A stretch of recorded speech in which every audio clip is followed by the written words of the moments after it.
이날 주의 정하신 참 기쁜 날일세 온 천하 만민 주 앞에 다 찬송하여라. 샬롬. 우리가 신앙생활을 하면서 가장 먼저 해야 할 일은 하나님을 아는 일이죠. 하나님을 섬기고 사랑하는 것도 중요하지만 그건 나중의 일이고, 우선 섬기고 사랑하려면 섬기고 사랑해야 될 대상이 누구인지부터 알아야 됩니다. 그런데 하나님을 안다는 것이 그리 간단한 일이 아닙니다. 신학을 한다고 해서 알 수 있을까요? 신학이라는 것은 하나님을 연구하는 거죠. 그렇기 때문에 하나님을 믿지 않는 사람도 신학을 할 수 있습니다. 그리스도인들에게 하나님이 계실까요? 하고 물어보면 뭐라고 대답할 것 같습니까, 여러분? 확신 있게 대답할까요? 한국 사람들의 사고 구조 또는 의식 구조에는 애매함과 모호함이 있습니다. 평소에는 우리가 잘 모르는데 질문을 던져보면 알 수 있습니다. 하나님이 있을까요? 하고 물어보면 재빠르게 대답이 안 나옵니다. 잘. 하나님이 있다고도 할 수도 있고 없다고도 할 수도 있고 이렇게 대답을 합니다. 있으면 있는 거고 없으면 없는 거지. 있을 수도 있고 없을 수도 있다. 애매하죠. 귀신도 그렇습니다. 귀신이 있습니까? 하고 물어보면 있을 수도 있고 없을 수도 있다. 또 이렇게 대답하죠. 그러면 지옥은요? 여러분, 지옥은 있습니까? 지옥이 있느냐는 질문에는 어떻게 대답할 것 같습니까? 대부분이 없다고 대답한답니다. 왜 그럴까요? 만약에 지옥이 있다면 자기부터 갈 것 같으니까 대답을 없다고 일단 대답을 하는 거예요. 그러면 이렇게 또 물어봅니다. 천당은 있을 것 같습니까? 없을 것 같습니까? 천당은 또 이렇게 대답해요. 있을 것 같기도 하고 없을 것 같기도 하다. 왜냐하면 천당은 있어도 왠지 자기는 못 갈 것 같으니까. 그러니까 인정을 하고 싶지 않은 거예요. 하나님이 계시다고 인정을 하게 되면 부담을 느끼는 겁니다. 하나님이 계시면 틀림없이 내가 지은 죄를 물을 것 같고, 뭔가 우리한테 부담스러운 것을 요구할 것 같고, 죄를 조금 짓고 싶은데 죄를 조금 지을 계획도 좀 있는데 그것도 안 될 것 같고, 그래서 하나님을 마음에 둔다는 것, 하나님을 인식한다는 것이 뭔가 불편하다 하는 것이 한국인들의 보편적인 신인식이라고 합니다. 동의하십니까? 하시는 분들도 있고 안 하시는 분들도 있을 겁니다. 그래서 성경에 보면 사람들이 마음에 하나님 두기를 싫어한다 이런 말씀이 있습니다. 히브리서 11장 6절에도 보면 하나님께 나아가는 자는 반드시 그가 계신 것과 또한 그가 자기를 찾는 자들에게 상 주시는 이심을 믿어야 할지니라. 아멘. 하나님께 나아가는 자는 일단 그가 계신 것을 알아야 합니다. 하나님을 섬기고 예배드리는 게 중요한 게 아니고 그가 계시다는 것을 일단 알아야 돼요. 아니, 계신 것도 모르고 있는 것 같기도 하고 없는 것 같기도 한데 예배를 왜 드려요? 예배를 드리면 그 사람이 그 존재가 있다는 걸 인정하는 거잖아요. 그런데 인정도 안 하면서 예배를 드린다? 앞뒤가 안 맞죠. 하나님은 상 주시는 이심을 믿어야 한다라고 하죠. 우리가 하나님 이러면 보통 어떻게 생각합니까? 벌을 준다 라고 생각합니다. 왜냐하면 사람들의 인식에 이 사회에도 마찬가지지만 계층 구조가 있거든요. 계단식 인식이 있어요. 나 위에 누구, 나 밑에 누구 이런 식으로. 그런 상명 하복 문화가 우리 몸에 절여 있기 때문에 하나님은 위에 계신 분, 하나님은 우리보다 능력이 많기 때문에 나의 약점을 가지고 뭔가 해꾸지를 할 것 같아. 하나님은 그런 분이다. 아닙니다. 하나님을 찾으면 벌을 받는 게 아니고 대박이다. 대박 터진 겁니다. 하나님이 발견되면 그 앞에서 죄인으로 드러날 것이 뻔하니까 하나님을 일부러 안 찾는 거죠. 그래서 가능하면 하나님 이런 말도 하지 말고 하나님 이런 생각도 하지 말고 그냥 잊어버리고 살자. 그래야 죄도 좀 짓고 나쁜 짓도 좀 하고 남도 좀 속이고 죄책감을 안 느끼니까 그러고 살고 싶은 거죠. 하나님이 계시면 이런 걸 못하니까 곤란해집니다. 그래서 사람들은 은근히 하나님이 없었으면 하는 거죠. 나이가 60, 또 65, 70 이렇게 넘어가면 죽음 앞으로 끌려간다는 것이 굉장히 불안해지고 허무해지기 시작하죠. 남자 나이가 특히 그렇대요. 60, 70세가 넘으면 인생의 장밋빛 미래는 이제 기대하기가 힘들어집니다. 그래서 문득문득 이런 생각이 든대요. 아, 이렇게 살다가 끝인가. 인생이 너무 허무하다는 생각에 돈이 좀 있는 사람은 명예욕에 사로잡힌다고 합니다. 뭔가 해보고 죽어야겠다. 그래서 국회의원도 해보고 싶고 뭔가 자꾸 장을 해보고 싶은 거예요. 도의원도 해보고 싶고 시의원도 해보고 싶고. 왜냐하면 불안하니까, 허무하니까 내가 뭔가를 하나 이뤄놓고 죽고 싶은 거예요. 대부분이 뭐냐면 인생의 허물을 달래기 위해서 그런 겁니다. 당선이라도 되면 다행인데 낙선되면 쫄딱 망하고 돈 다 뜯기고 우울증에 빠지고, 우울증에 빠지면 술 찾고 마약 찾고 수면제 찾고, 그러다가 인생 가는 거죠. 그렇지 않으면 취미생활을 또 찾습니다. 등산 갑니다. 등산. 산에 예수님 찾으러 가요. 또 바다로 낚싯대 들고 복음 낚으러 갑니다. 그렇게 막 몰려다녀요. 노년이 되어도 늙어도 내세에 대한 신앙과 준비가 없다면 허무에 빠지기 십상입니다. 그래서 사람은 성경 말씀에 젊은 날에 창조주를 찾아라 라고 합니다. 나를 왜 이 세상에 태어나게 했을까? 나를 왜 이 세상에 보냈을까? 내 사명은 뭐지? 이런 것을 진작에 젊을 때 알아보고 그 사명에 따라서 최선을 다해서 사는 거죠. 우리가 의라는 것도 마찬가지입니다. 세상의 법과 도덕을 잘 지킨다고 해서 의로운 사람이 아니죠. 세상의 법이라는 것은 허점투성입니다. 도덕 위에 도덕, 윤리 위에 윤리가 예수 그리스도입니다. 이 진리 속에 동거하지를 못하니까 갈팡질팡 오락가락 알쏭달쏭 하는 겁니다. 세상을 바라볼 때 하나님의 눈으로 바라보라고 가르치는 건데 하나님의 눈이 아니라 자기의 눈으로 자꾸 돌아갑니다. 구별되지 않아서 그렇습니다. 그리스도인은 철저하게 구별된 삶을 살아야 합니다. 제가 구별된 삶이라고 했습니다. 좀 다릅니다.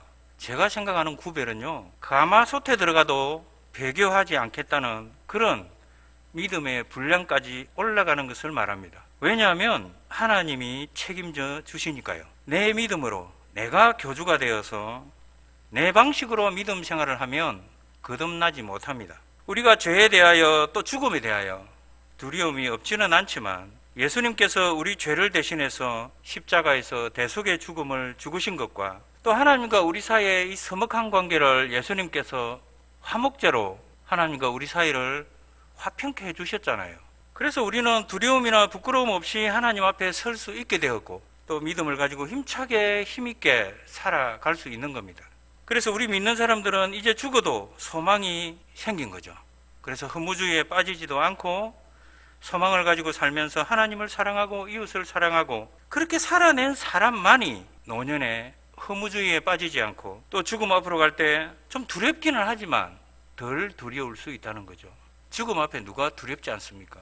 그러나 만약에 하나님을 무시하고 외면하고 억지로 잊으려고 하고 생각하면 골치 아프니까 자꾸 어떤 초월자에 대한 존재 인식을 자꾸 떨쳐버리려고 하고 은근히 교회에 가는 것 매이기 싫으니까 교회에 안 다니고 그리고 살다가 60, 50, 70 나이가 되면 어느 날 돌아보면 자기 앞에 성큼 죽음이 와 있는 걸 보게 됩니다. 그러면 두려움의 몸서리를 치고 허무에 빠지는 거죠. 그래서 젊은 날 진적부터 준비를 하라고 하는 겁니다. 늙어서 준비하면 준비가 안 됩니다. 뭐부터 준비를 해야 될지도 모르죠. 멀리서부터 차근차근 준비하는 겁니다. 죽을 준비도 못하고 뭘 어떻게 준비해야 될지도 모르고 허둥지둥 하다가 심판대 앞으로 끌려갑니다. 그래서 젊은 날에 창조주를 기억해라 라고 하는 거죠. 하나님의 말씀이 그래서 소중하다고 하는 거죠. 하나님의 말씀은 우리 인생의 이정표죠. 치도입니다. 자동차도 굴려가려면 어떻게 합니까? 닦고 조이고 기름치죠. 24시간 하나님이 오는 그날까지 하나님이 언제 오십니까? 아시는 분 계세요? 손 들자마자 그분은 이단입니다. 하나님은 예수님도 모른다고 그랬거든요. 이단은 여러분 말씀을 터부시하는 사람이 이단이에요. 여러분 집에 있는 화분 화초 하나에도 물 한 이틀 3일만 안 줘보십시오. 말라 죽습니다. 이 성경 말씀도 똑같습니다. 물처럼 우리가 화분의 화초처럼 매일 흡수해야 합니다. 성경 말씀 하나만 잘 잡아도 거듭난다 라는 말 있죠. 아니요. 그건 잘못된 겁니다. 그 말은 무슨 말이냐면 성경 전체의 맥락이 내 속에 램화가 되었을 때 그 사람에게 하는 얘기죠. 6월절 어린 양, 우리의 속죄양, 세상 죄를 지고 가는 하나님의 어린 양, 이런 말씀 성경에 얼마나 많습니까? 이게 바로 말씀이라는 겁니다. 말씀, 로고스. 우리의 이성을 충격에 빠뜨리게 하는 로고스입니다. 우리를 논란에 빠뜨리게 하고 우리를 분쟁케 하고 우리를 논쟁하게 만드는 하나님의 말씀, 로고스. 그래서 유대교와 기독교가 좀 다릅니다. 그런 면에서. 유대교는 보통 그 모형, 상징 이런 거죠. 그래서 모델하우스입니다. 집으로 치면 모델하우스. 오늘 본문에 나오는 이 유대인들, 히브리스 기자가 말하고 있는 이 유대인들은 모델하우스가 익숙하다고 거기 들어가가지고 안 나오려고 하는 거예요. 그래서 애가 타서 이 히브리스를 기록한 겁니다. 뭐 더 이상 설명할 것도 없어요. 자기들이 그 분명히 이 밖에서 볼 때는 이게 옳지 않은 일인데, 유대인들을 볼 때는 옳지 않은 일인데, 합리적이지도 않은데, 생산적이지도 않은데, 거기에 익숙하니까 자꾸 고집을 피우고 아집을 내려놓지 못하고 그 모델하우스 안에서 그냥 좋다고 그러고 있는 겁니다. 그런 관성들이, 그런 고집이 기독교에도 있어요. 개신교에도 있습니다. 우리 교회만의 전통 뭐 이런 거 있잖아요. 우리 교인들의 전통. 우리 교회 사람들은 이때까지 그렇게 안 했습니다. 우리는 그렇게 안 했어요. 우리는 이렇게 해야 됩니다. 이런 거. 그러니까 다른 데서 어떤 사람들이 그 집단에 들어가려면 그 말도 안 되는 전통이라도 받아들여야 된다는 거죠. 암덩어리를 도려내야, 그 환자가 고통을 조금 참아내야 그 암도 고쳐내는 겁니다. 교회라는 곳이 예수 그리스도의 은혜 안에 있는 것이 교회인데, 전통도 예수 그리스도의 사랑이 전통입니다. 오늘 영화에 나오는 이 마루기 할아버지가 여러분 우리나라로 치면은 독립투사입니다. 독립투사.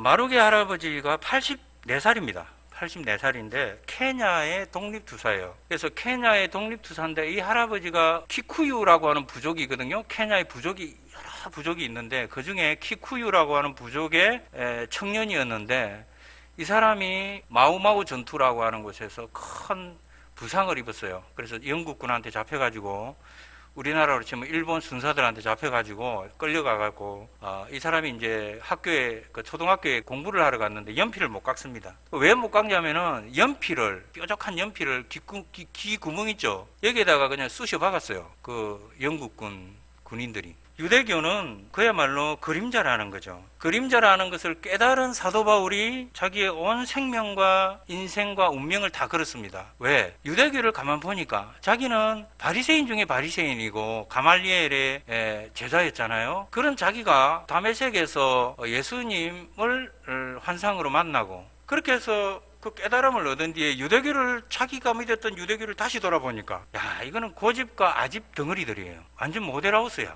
자기가 만난 예수님이 진짜 리얼이에요, 리얼. 그러니까 이게 내가 지금까지 알고 있었던 이 유대교라는 것이 이게 잘못된 거구나. 그래서 그 사람들을 복음화시키기 위해서, 예수를 알려주기 위해서 이 히브리서에 나오는 이 기자의 심정으로 그 복음을 전했던 거죠. 마루게 할아버지도 어쩌면 사도 바울과 같은 그런 사명을 가지고 있었지 않았나 하는 생각이 들더라고요. 그 케냐가 독립한 이후에, 영국으로 독립한 이후에 배움의 어떤 교육의 교육 환경이 굉장히 열악했거든요. 그런 와중에 마우마우 전투 이런 그 독립운동을 하던 마루게 할아버지가 느낀 게 뭐냐면, 글을 모르니까, 전투에서 총칼을 들고 싸우는 것보다 더 힘든 게 글을 모르니까 적을 이길 수가 없는 거예요. 그래서 이 사람이 철저하게 깨달은 게 교육이 얼마나 중요한지를 깨달았습니다.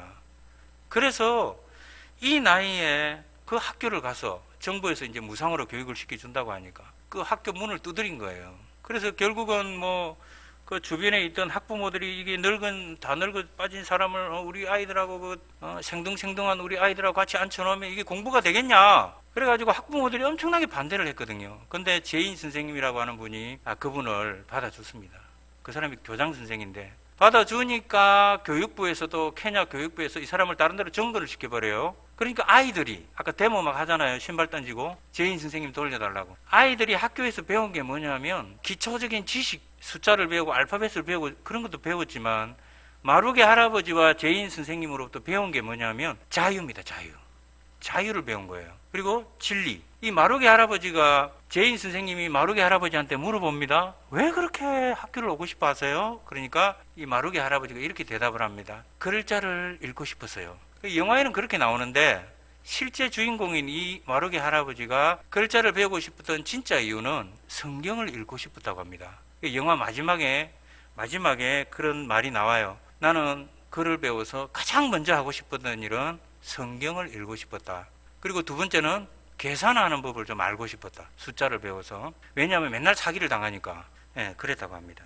오늘 이 말씀의 제목을 히브리서 19절, 오늘 본문 19절에 보면 우리가 이 소망을 가지고 있는 것은 영혼의 닷 같아서 튼튼하고 견고하여 휘장 안에 들어가나니 라는 이 말씀을 읽고 제가 영혼의 닻이라고 붙였습니다. 제인 선생님이 마루게 할아버지를 그 학교에 받아준 것은 자기가 닻이 된 거죠. 우리 그리스도인들도 마찬가지입니다. 그리스도인들이 믿음이 흔들리면 또 어떤 시류나 기류나 시대의 변화, 이런 코로나 시기에 믿음이 흔들릴 수 있잖아요. 이 당시에도 굉장히 많은 박해가 있었습니다. 네로 황제의 박해부터 시작해서 총 10차례의 박해가, 로마 제국의 박해가 있었잖아요. 그런 박해 속에서 수없이 많은 그리스도인들이 순교를 당하고 다 떨어져 나갑니다. 그러나 끝까지 그 영혼의 닻을 그리스도에게 굳건히 받고 끝까지 자신의 목숨을 내걸고 믿음을 지켰던 사람들은 초대교회에 그대로 남아 있었습니다. 그 초대교회가 지금의 우리 개신교, 우리 종교개혁의 산물인 우리 개혁교회의 씨앗이 된 거죠. 그런 사람들이 있었기 때문에,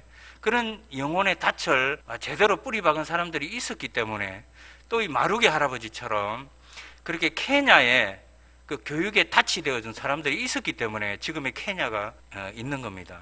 그리스도인들의 영혼의 닻, 우리 영혼의 닻을 어디에 뿌리 내릴 것이냐. 특히 이런 코로나 시국에 또 앞으로 이거보다 더한 어려운 일, 현실이 닥칠지도 모르잖아요. 그런 일이 닥쳤을 때 우리 믿음의 닻을 아무리 흔들리고 아무리 큰 폭풍이 몰려와도 우리 닻을 어디에다 둘 것인가. 예수 그리스도라는 그 흔들리지 않는 믿음의 바다에 우리 닻을 내려야 한다는 거죠. 그러면 우리를 지켜주실 겁니다. 누가? 예수 그리스도께서, 우리가 믿는 그분이 지켜주신다는 거죠. 그런 믿음을 가지고 우리가 신앙생활을 해야 되지 않을까 생각합니다. 그래서 코로나 팬데믹 이 시대에 우리가 기류에 휩쓸리지 않도록 우리 영혼의 닻을 어디에 단단히 고정시켜야 하는지 오늘 드린 말씀 붙들고, 또 우리에게 맡겨진 이 일주일을 살아내는 우리 옥포중앙교회 성도 여러분 다 될 수 있기를 예수님의 이름으로